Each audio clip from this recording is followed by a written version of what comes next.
I remember filming with Kent in Chamonix. It was really cool, great experience, like being in Europe for your first time.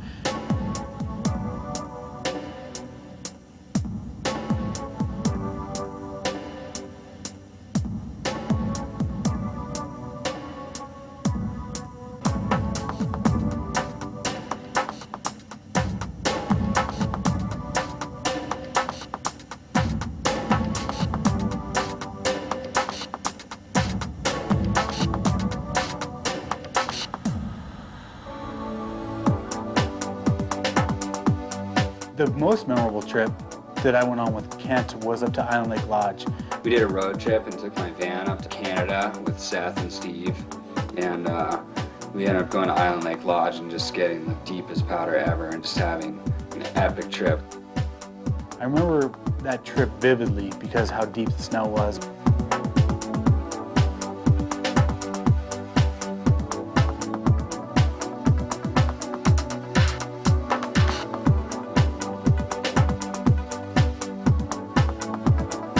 I definitely remember it was more about skiing than it was about shooting back then.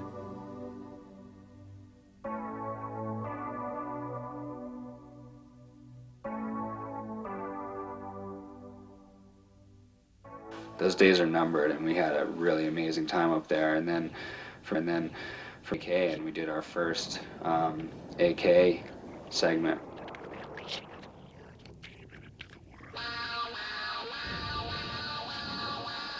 And so that was, I think, one of our first times filming and hitting some big lines in AK. It was definitely a once-in-a-lifetime experience that I can, like, looking back on it now, it was definitely a really cool experience.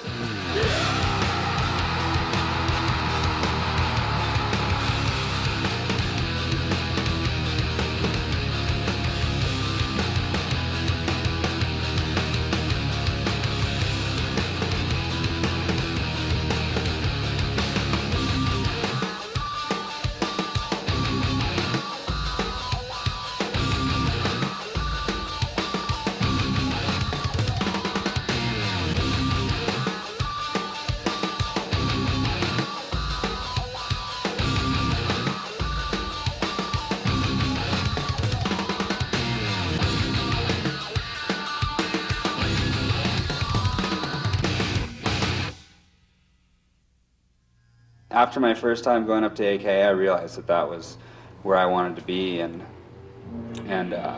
explore. It's just vast, and that was where everyone was going, and that was where I wanted to go.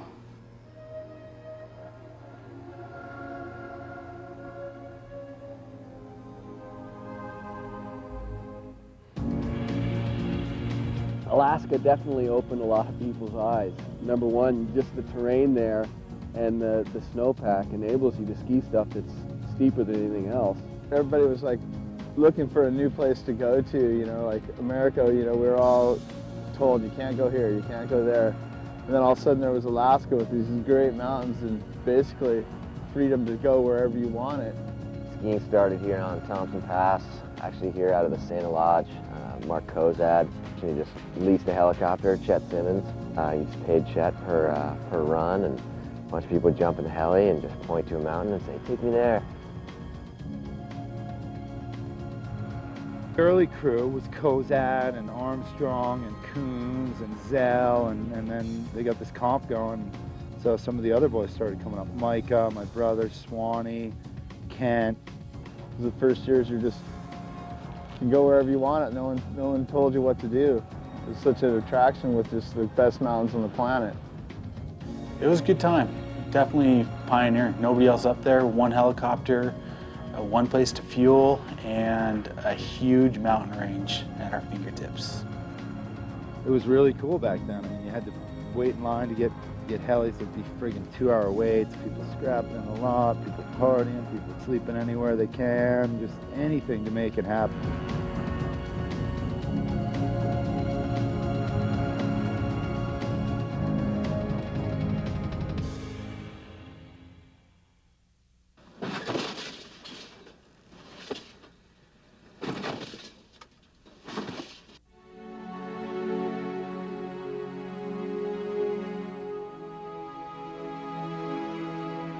early days was ridiculous. You could just jump in the helicopter, and as long as you knew the name of a peak or something, then they'd take you right to it.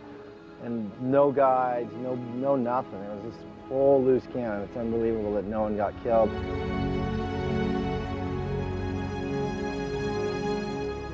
Really cool hanging out anyways in the lodge and feeling like we were out there, that we were somewhere new and exploring a vast new frontier.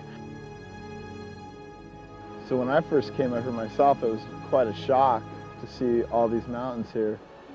And you know, the first year it was amazing. You could just basically go and rent a helicopter for $35. The guy would take you to the top and drop you off. You had no guide.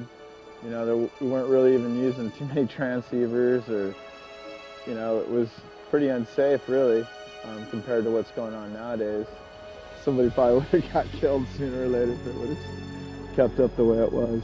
It was pure cowboy, you know, no guides, just us. Myself and Doug Coombs were like probably the two most knowledgeable guys of the group as far as snow safety and all that. Coombs was already kind of the master up there and had put so much time in, and with him as a guide, we went and hit some pretty big lines. Dealing with like that size of runs and exposure was, I think that was the first time we filmed stuff that was that big. Kent was on the forefront of big mountain skiing. Most of the people, I don't think, would even be doing such if it wasn't for guys like Kreitler, McConkie, Nobis, guys of that nature, taking what Doug and Armstrong and those guys created in the very beginning to the next step. You know, he brought, I'd say, a more athletic element than what we were doing. Like I said, Doug Coombs and myself, although we were definitely accomplished athletes at the time, Kent was like the next generation that was resetting the bar up here. So he immediately established himself as a pioneer within the pioneering. He's really been one of the forefathers, the founders of this big mountain movement in Alaska. I think those mountains are what Kent really was drawn to, and that's what he went for. And you can see that in a lot of his movies.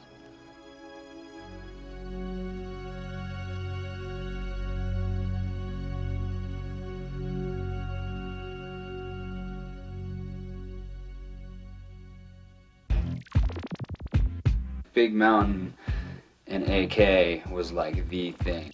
It was the North Shore of Hawaii meets the snow, and like everyone who was anyone was up there, and everyone was, you know, all of us working, promoting our sport.